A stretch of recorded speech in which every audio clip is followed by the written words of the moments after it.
Pakistan to play the role of a mediator between the United States and Iran. It was a very noble undertaking, but at the same time, it's a very difficult and complicated task. I'd like to thank all our brotherly and friendly countries.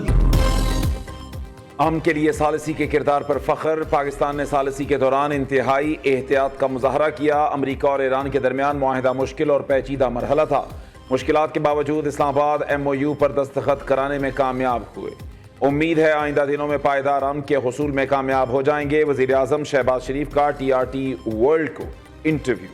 کہا پاکستان کی حمایت اور مدد کرنے پر برادر ممالک کا شکریہ ادا کرتا ہوں. ترک صدر رجب طیب اردوان نے پاکستان کی غیر مشروط حمایت کی. قطر، سعودی عرب، مصر کی حمایت کے بغیر معاہدہ ممکن نہیں تھا.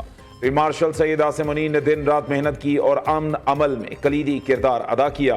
فیلڈ مارشل ایران اور امریکہ کی قیادت سے رابطے میں رہے.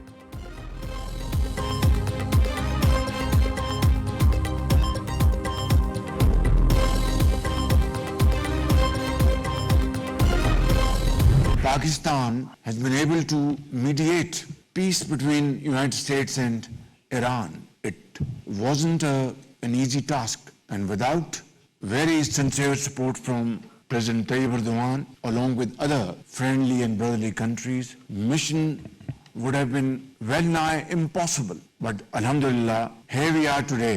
Ceasefire has taken place, and Islamabad Memorandum of Understanding have been signed by President Trump, President Masood Pezeshkian, and myself, representing Pakistan as mediator. Pakistan پر جنگ مسلط ہوئی تو ہم نے اپنی خود مختاری اور وقار کا دفاع کیا. فیلڈ مارشل کی قیادت میں فوج پاکستان نے دشمن کو وہ جواب دیا جو تاریخ کا حصہ ہے. اس مشکل وقت میں ترکیہ، سعودی عرب اور دوست ملکوں نے پاکستان کے موقف کی حمایت کی. وزیر اعظم شہباز شریف کا استنبول میں B2B کانفرنس سے خطاب. کہتے ہیں امریکہ اور ایران کے درمیان مذاکراتی عمل میں ہم نے خلوص نیت سے کوششیں کی. جنگ بندی اور معاہدے کا یہ کٹھن سفارتی مشن ہرگز آسان نہیں تھا. ترکیہ خطے میں پاکستان کا مضبوط اتحادی ہے. ترکیہ نے ہر مشکل گھڑی میں پاکستان کا بھرپور ساتھ دیا. ترک صدر کے ہمراہ نیوز کانفرنس میں وزیر اعظم نے کہا صدر رجب طیب اردوان کے ساتھ جامع اور تعمیری بات چیت ہوئی. دو طرفہ تجارتی حجم کا $5 ارب کا ہدف حاصل کرنے کے لیے پرعزم ہے. قبرص کے مسئلے پر ترکیہ کے موقف کی حمایت کرتے ہیں.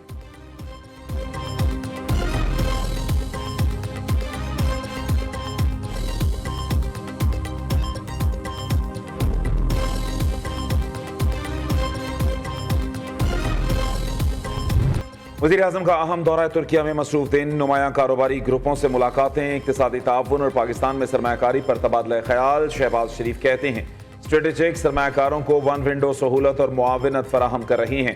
ترک کمپنیوں کو پاکستان کے ترجیحی شعبوں میں سرمایہ کاری بڑھانے کی دعوت دی. ترک کاروباری رہنماؤں نے حکومت پاکستان کی اقتصادی اصلاحات اور سرمایہ کار دوست پالیسیوں کو سراہا. متعدد شعبوں میں سرمایہ کاری بڑھانے، طویل مدتی شراکت داری کو فروغ دینے میں دلچسپی کا اعادہ. وزیر اعظم دورہ ترکیہ مکمل کر کے وطن واپس روانہ.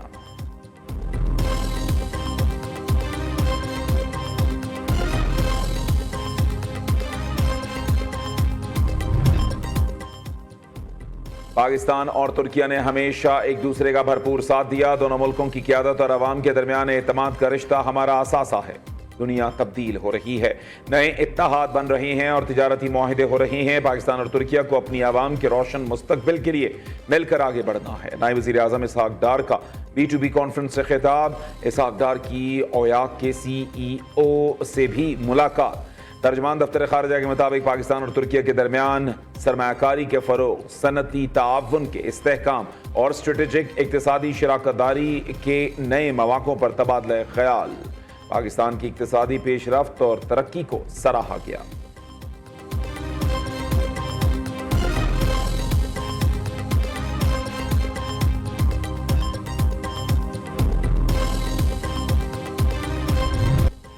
ایران کے سابق رہبر اعلیٰ اور ان کے اہل خانہ کے سفر آخرت کی تیاری جاری. عوامی جنازے اور الوداعی جلوسوں کا باقاعدہ آغاز.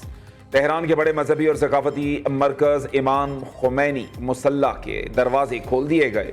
عوام کی بڑی تعداد نے گزشتہ روز شہید خامنہ ای کا دیدار کیا، آج بھی کر سکیں گے۔ دروازے رات 8 بجے بند کر دیے جائیں گے۔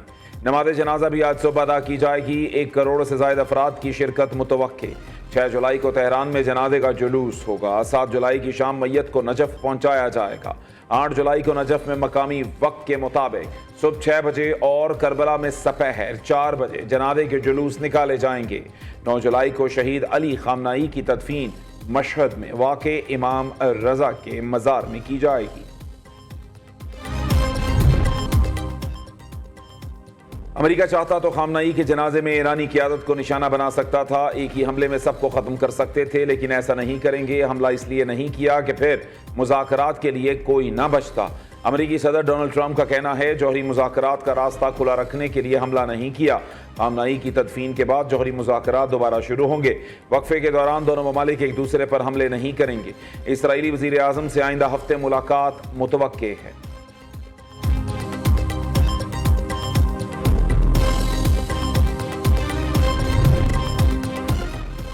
پنجاب شہریوں کی صحت اور ڈیموگرافی کی ڈیجیٹل میپنگ کرنے والا پہلا صوبہ بن گیا۔ وزیر اعلیٰ کے کمیونٹی انسپیکٹرز پروگرام سب سے بڑی ڈیجیٹل ہیلتھ رائے شماری تکمیل کے نزدیک 18 اضلاع میں 85% سے زائد پاپولیشن کی ہیلتھ اینڈ ڈیموگرافک پروفائلنگ کا عمل مکمل۔ وزیر اعلیٰ مریم نواز کا کہنا ہے 5 اضلاع میں 100%، 5 میں 95% ہیلتھ اینڈ ڈیموگرافک پروفائلنگ مکمل کر لی گئی۔ صحت کی سہولیات اب اندھیرے میں تیر چلانے سے نہیں، 100% مستند ڈیجیٹل ڈیٹا کی بنیاد پر ملیں گی۔ شاہی قلعہ لاہور میں امریکہ کے یوم آزادی کی تقریب، سینئر وزیر پنجاب مریم اورنگزیب کی شرکت۔ امریکی عوام اور حکومت کو یوم آزادی کی مبارکباد دی، کہتی ہیں پاکستان اور امریکہ کے تعلقات بھروسے اور امن پر قائم ہیں، ان میں مزید بہتری آ رہی ہے۔ دونوں ممالک ٹیکنالوجی اور سرمایہ کاری پر کام کر رہے ہیں۔ ہم نے کچھ وقت قبل ڈپلومیسی کی طاقت دیکھی۔ وزیر اعظم اور فیلڈ مارشل سید عاصم منیر نے امن کے لیے کام کیا۔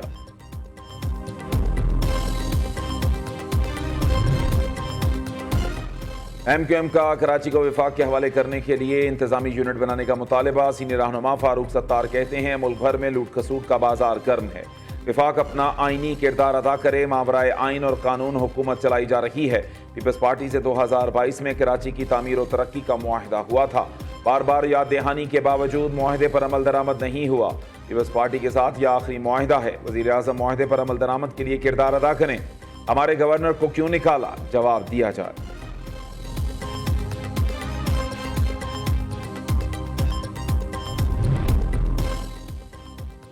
سندھ کے معاملات وفاق کے ہاتھ میں دینے کی بات آئینی ڈھانچے کے خلاف ہے۔ ایم کیو ایم آج بھی عوامی مینڈیٹ کی بجائے شارٹ کٹ سیاست پر یقین رکھتی ہے۔ سینئر وزیر سندھ شرجیل میمن کا ایم کیو ایم پر جوابی وار، کہا وفاقی مداخلت کو سیاسی دباؤ کے لیے استعمال کرنا ایم کیو ایم کی سیاسی بلیک میلنگ ہے۔ متحدہ عوام کا اعتماد کھو چکی، اب اقتدار کی تلاش میں ہے۔ کراچی کے وسائل کو سیاسی سودے بازی کا ذریعہ نہیں بنانا چاہیے۔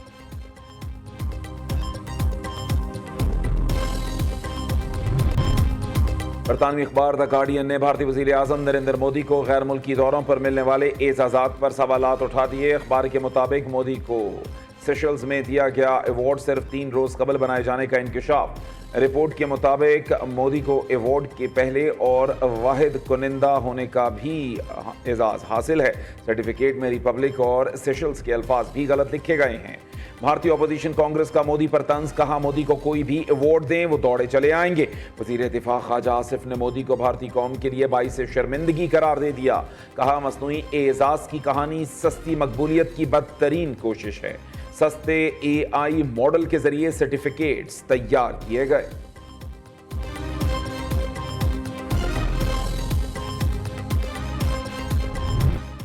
فیفا فٹ بال ورلڈ کپ کے راؤنڈ آف 16 میں پہلا کڑا مقابلہ مراکش نے کینیڈا کو 0 کے مقابلے میں 2 گول سے شکست دے کر کوارٹر فائنل میں جگہ بنا لی۔ دونوں گول عزیز الدین اوناہی نے کھیل کے 50ویں اور 82ویں منٹ میں کیے۔ دوسرا میچ فرانس اور پیراگوئی کے درمیان رات 2 بجے ہوگا۔